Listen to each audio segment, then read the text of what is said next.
Hello बच्चों, कैसे हैं आप सभी। I hope you are good, your health is good.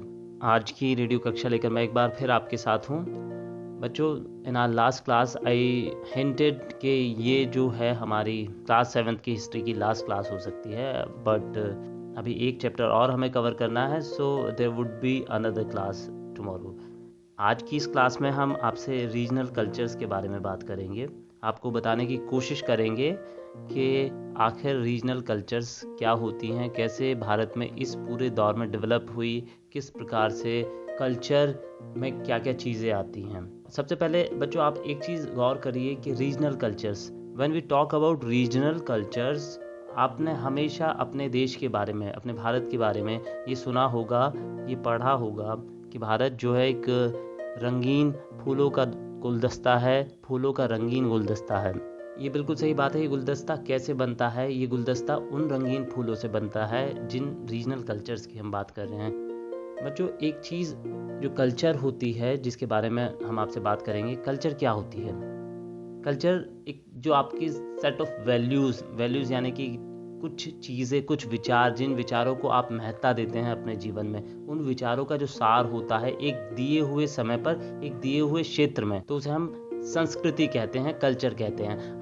Broadly हम कह सकते हैं कि कल्चर एक set of rule, set of values जो हमारे पास होता है at a given period of time in a certain region. इसके साथ हमने आपसे एक बार कहा था कि हम आपको सिविलाइजेशन का बारे में बताएंगे जब इंडस वैली सिविलाइजेशन की बात हो रही थी। तो बच्चों, किस प्रकार से कल्चर और सिविलाइजेशन अलग होते हैं, ये थोड़ा सा आपको बहुत मोटे मोटे शब्दों में बताने की कोशिश करेंगे।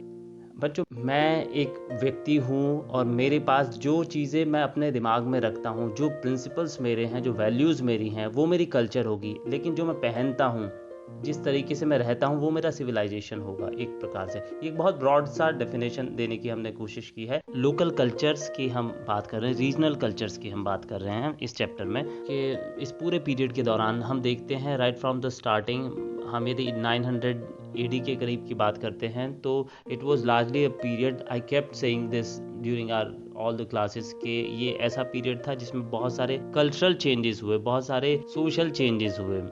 वो जो सारे चेंजेस थे, उन्होंने धीरे धीरे मिलाकर लोकल कल्चर्स को, रीजनल कल्चर्स को जन्म दिया। देखिए, पॉलिटिकल चेंजेस जो होते हैं वो generally they bring about cultural changes, generally it happens. तो जो इतने सारे पॉलिटिकल चेंजेस इस पूरे पीरियड के दौरान हुए, तो उसमें बहुत सारी लोकल रीजनल कल्चर्स भी डेवलप हुई। कल्चर में क्या क्या चीज़ें आती हैं बच्चों?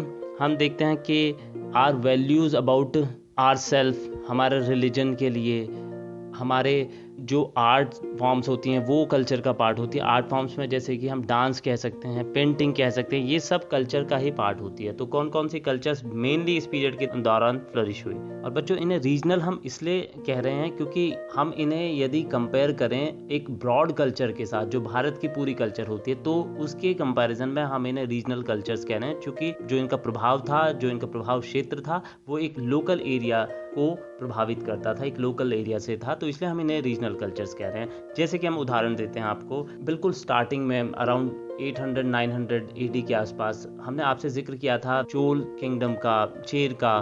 तो हम चेर जो राजा थे उनकी बात करते हैं। मलयालम लैंग्वेज को उन्होंने पैट्रोनेज दिया। हालांकि मलयालम लैंग्वेज के बारे में कहा जाता है कि उससे पहले भी ये किसी ना किसी दूसरे रूप में थी। ये माना जा सकता है कि मलयालम लैंग्वेज को जो प्रोमिनेंस देने का काम था वो उन्होंने किया। और देखिए, आपको ये देखना होगा, ये समझना होगा कि किस प्रकार से एक लोकल कल्चर बनती है।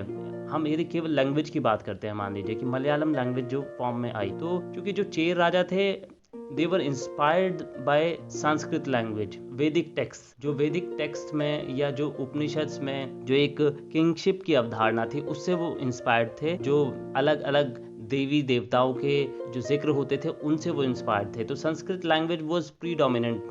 लेकिन एट द सेम टाइम जो आसपास के लोकल लोग थे, जो उस एरिया में, जिसे हम आजकल मॉडर्न केरला कहते हैं, तो वहाँ पर जो लैंग्वेज प्रिवेलेंट हुई या जो लैंग्वेज एक बनकर आई, that was highly influenced by Sanskrit, क्योंकि चेर राजाओं के जो भी इंस्क्रिप्शंस होते थे, मान लीजिए कुछ इंस्क्रिप्शंस हमें मिलते हैं, उसमें मलयालम लैंग्वेज तब तक फॉर्म में आ चुकी थी, लेकिन उस मलयालम लैंग्वेज पर संस्कृत का बहुत बड़ा प्रभाव पड़ता है। तो एक तरफ तो लोकल लैंग्वेज वो चली रही थी जिसको उन्होंने रिफाइन किया, and under the influence of Sanskrit वो और फ्लरिश हुई। और आज हम देखते हैं कि मलयालम में काफी सारे शब्द हैं जो संस्कृत से मोटिवेटेड हैं, संस्कृत से इंस्पायर्ड हैं, इन्फ्लुएंस्ड हैं। तो बच्चों ये तो एक हमने एग्जाम्पल दिया आपको किस प्रकार से local language, local culture, regional cultures चलते हैं। इसके अलावा हम और बात करें आपसे तो जैसे मुगल पीरियड की हम बात करते हैं, मुगल पीरियड के दौरान और उसके बाद तक भी आज भी हम देखते हैं कि राजस्थान का एरिया है, कभी कभी उसे राजपूताना एरिया भी कहा गया। और हम देखते भी हैं कि चित्तौड़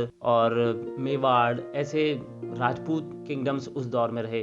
अगेन जो लोकल वहाँ पर ट्रेडिशन थी वो सब किसी ना किसी फॉर्म में एक दूसरे को कन्फर्म करती थी, और जिसे हम राजपूताना कल्चर कहते हैं, उस कल्चर को वो जितने भी किंगडम्स थे उन सब में एक होमोजेनिटी थी, एक रूपता थी, और उस एक रूपता से राजपूताना कल्चर का जन्म होता है, जिसमें बहुत सारी चीजें उसकी जो फीचर्स होते हैं वो निकल कर आते हैं। जैसे क्लास में बात की थी जौहर की, जौहर एक ऐसी सेरेमनी होती थी जिसमें अपने हस्बैंड की डेथ के बाद, बेसिकली रानियां जो होती थी राजा की डेथ के बाद, they would collectively perform jauhar, they would collectively burn themselves.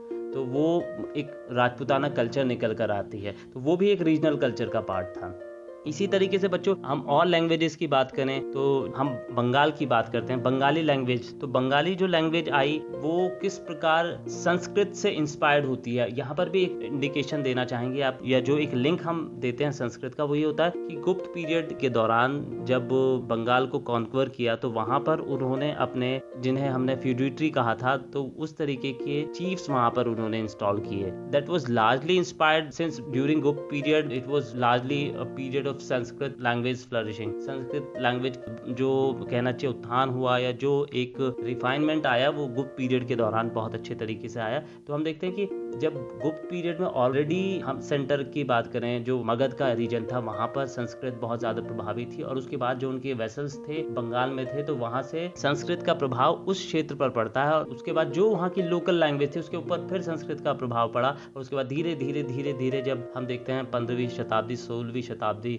17वीं शताब्दी में जब बंगाली लैंग्वेज निकल कर आती है, बंगाली भाषा निकल कर आती है, तो उस पर भी संस्कृत का प्रभाव दिखाई देता है। तो इस प्रकार हर रीजनल कल्चर पे जो डोमिनेंट कल्चर होती है उसका प्रभाव जरूर दिखाई देता है। हम कल्चर के और पार्ट्स की बात करें, हम जैसे कथक की हम बात करते हैं, हमारे उत्तर प्रदेश का एक क्लासिकल नृत्य है कथक। क्लासिकल एक शब्द हमने कहा तो जरूर आपको थोड़ा सा बता देते हैं शब्द के बारे में कि क्लासिकल आखिर क्यों क्लासिकल है, क्यों डिफरेंट होता है। लिटरली क्लासिकल का मतलब है something that is not modern. तो यदि हम क्लासिकल डांसेस की बात करते हैं तो ये वो डांसेस होते हैं जो मॉडर्न नहीं है, जो मॉडर्निटी को कंफर्म नहीं करते हैं, जो एंशिएंट पीरियड को बिलोंग करते हैं, और जिनके बारे में पूरे टेक्स्ट होते हैं, रूल्स होते हैं, उन रूल्स के हिसाब से उनका परिचालन होता है, उनको आगे बढ़ाया जाता है, उनको परफॉर्म किया जाता है। चाहे वो म्यूजिक हो तो हम उसे क्लासिकल म्यूजिक कहेंगे, डांस होगा तो हम उसे क्लासिकल डांस कहेंगे। तो कथक की बात हम कर रहे थे बच्चों। कथक जो है उत्तर प्रदेश का क्लासिकल डांस है, और ये बहुत पुराने समय से ही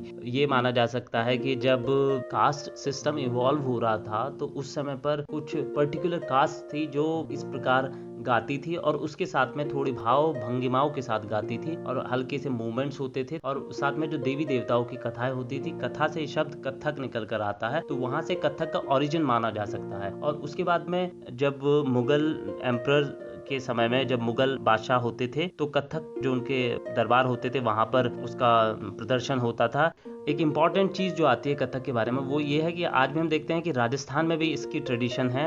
2 ट्रेडिशंस में ये जो क्लासिकल डांस है बढ़ता हुआ हमें दिखाई देता है।